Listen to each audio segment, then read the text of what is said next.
One of the caveats that I do have some personal information that I did get personally involved in was some information that had to do with the Stargates and Looking Glass, and more specifically the 2012 problem with those projects. The popular opinion of what's out there right now is that the project was shut down because there was a problem when we approached 2012.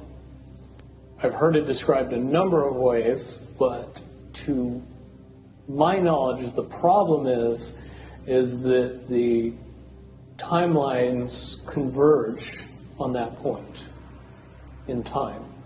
And when you know enough about the Stargate projects and the Looking Glass project to know how string theory works and how the possibility of possibilities works and how making one choice over here doesn't necessarily mean that the other choice couldn't exist at the same time. But once you get your brain wrapped around this subject, you find out that at the end of 2012, in an easy way to put it, the choices that we make become less and less consequential to the future. And eventually we're pushed into this bottleneck of time, no matter which choice we make. And that's important to the people that had access to Looking Glass because they would use Looking Glass knowing the choices that they would make and the future would pop up. The big mistake was coming up with the possibility of future.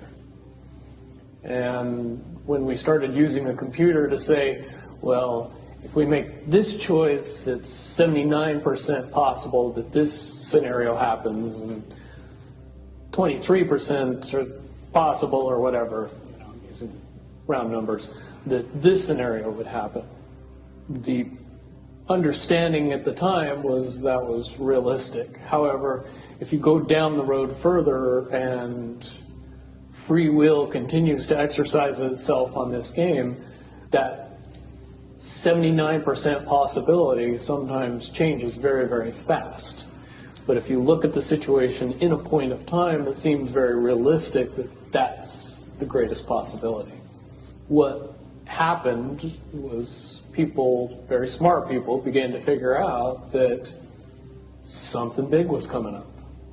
Something that made it so all the possibilities of all the future scenarios of any choice, any possibility that was fed in and observed through the Looking Glass inherently ended up in the same future. And no decision, no possibility changed past a certain point.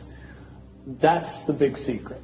All possible timelines lead to the same basic set of history in the future. That is what sends everybody that has all of the information, that knows everything, into a blind panic. The people that know everything about Looking Glass, that have gotten all the reports and all the information, the elites of the world, probably figured out that that was the end of the game. And nothing could be manipulated beyond that point. When I was in the military, it would have been before '97 when I got in trouble. One of my particular areas that I was amazingly intuitive about is problem solving / mission planning, or more specifically, taking a bad mission and fixing it. Certainly knowing how string theory and possible futures works makes it so you can work your mind very quickly to see the reality of what's happening and decide what decisions need to be made to change it for a particular outcome. At a certain point, after they're done hearing the computer tell them this is what's going to happen over and over and over and over again, all they become focused on is how do we fix it? What I do know is that I was called in and asked to solve this problem, this timeline contraction problem.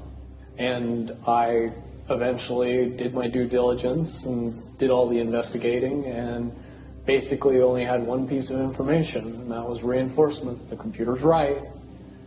The timelines will contract down to some inevitable thing. There is an inevitable event. It's been forecast, it's been predicted, it's been fed to us in a slop trough of what they want us to believe will happen. They don't actually have control over what happens. They only have control over the reaction, and it seems that no matter what they try to do to cause their desired reaction, it's going to have an opposite effect. Much, much easier for me to explain today what that process is as opposed to back then. If I had to give it a name, I would say it's the awakening process. It's an evolution of consciousness that cannot, will not, and no matter what decisions or possibilities are injected into the equation, eventually it all resolves down to us all learning the truth and becoming aware of this massive dam of lies that has been built that keep us from knowing massive volume of information that we should otherwise possess. Essentially what happened with Looking Glass, not only did they not want people to use it anymore because they knew it was just going to burp out the same thing, but at the same time they didn't want anybody else to know what it was saying, I'm sure. Because that information was of a monumental concern when I was in the military about how to prevent this inevitability. Now, at first I thought it was end of the world. Now I see end of the world as end of their world. The biggest cherry on top of all this conversation would be a synopsis to say that if I could convince everybody out there that for all intents and purposes, what we believe to be true eventually becomes true. If somebody convinces us that a major disaster is going to happen in the very near future, a major disaster happens in the very near future. If we don't buy into that fear and accept that there's really nothing that we know is going to happen, and accept of whatever happens, that makes the convergence of the timelines happen as naturally as possible. Any attempts to try to go away from this one inevitable conclusion, I again see as a new beginning, an end of this reality, the beginning of something that we can't even possibly understand based on the level of our beliefs currently. But when all that information comes flooding out, there's going to be no denying what's true and what's a lie or what's illusion. Basically what we're experiencing right now is two master chess players sitting at the board. And one of them looks down at the board and sees that he's in checkmate in 7 moves. And he looks across at his opponent and he knows that his opponent sees it too. So there's no getting out of it. So at this point, the loser can only prolong the game. Both players know the game is over. It's only a matter of time before he does this, and then you're forced to do this, and then he's forced to do this, and eventually checkmate.